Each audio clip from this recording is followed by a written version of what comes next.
Rapid Radio, this is Chiara Nicoletti from the 15th edition Rome Film Festival. I'm in virtual company of Max Barbakow, who's virtually here to present Palm Springs. Thank you so much for being with us, even virtually. Thank you for having me. So I keep thinking about this film because I was wondering when and why did you think that you could, let's say, apply the Groundhog Day dynamic to a much more darker, cynical, and yet romantic film? I wish I could say that we came up with that idea early on and it was a tidy process, but it took a lot of false starts on the script level and a lot of work on these characters to realize that, and a lot of weddings, actually going to a lot of weddings that started to feel the same until we realized, that a fertile premise for a movie would be to put these two characters in their own versions of hell, which would be being stuck at a wedding as people that were afraid of commitment and vulnerability.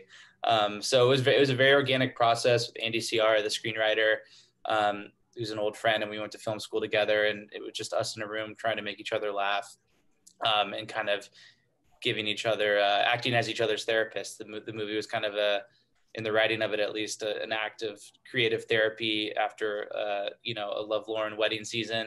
And it just kind of evolved into this take on a Groundhog Day type premise, which I think is better than starting out with the idea of trying to build on Groundhog Day, which no one can do because that movie is just kind of untouchable.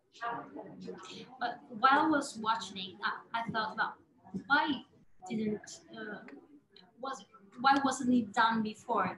That the darker twist, the fact that, for example, the darker thing for me was, for example, Andy Samberg's character exploring the possibility of making peace with the fact that there won't be no future in the sense of another day beside that one. So what do you think?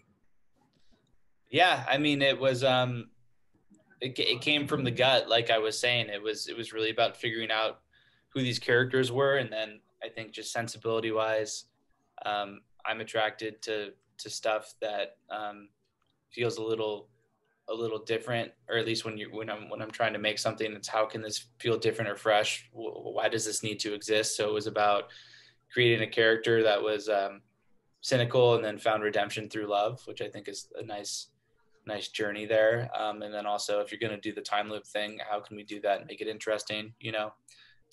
How can you get past the exposition that feels tiresome in these ideas? It's maybe create a character who's been there and done that and is flippant about it. And that's kind of, in his mind, the least interesting thing about his existence. The most interesting thing is, how can you waste the time? It's not necessarily the meaning or the mechanics behind the loop. Do you think that it's also, as I said at the beginning, like a romantic story in a way? I mean, and was it always your idea from the beginning to have at least a romantic involvement or something that could resemble a love story in the cinematic sense of it? It really started as more of an existential screwball comedy.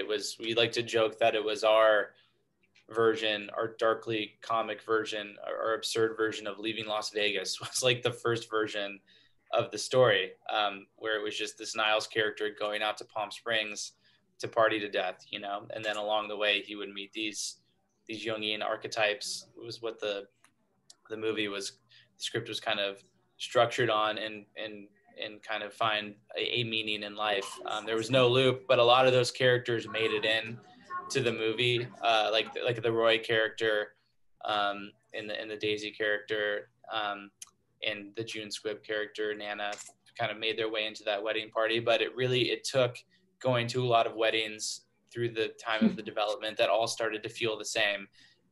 Andy Ciara, our screenwriter, getting married in Palm Springs, me being a very lovelorn, commitment-phobic single person at that wedding, to kind of realize, oh, this is a tighter, more fertile idea of the story, and in the love, you know, it came through that. How did you keep and maintain? Yeah, last question. Questions, okay. Okay.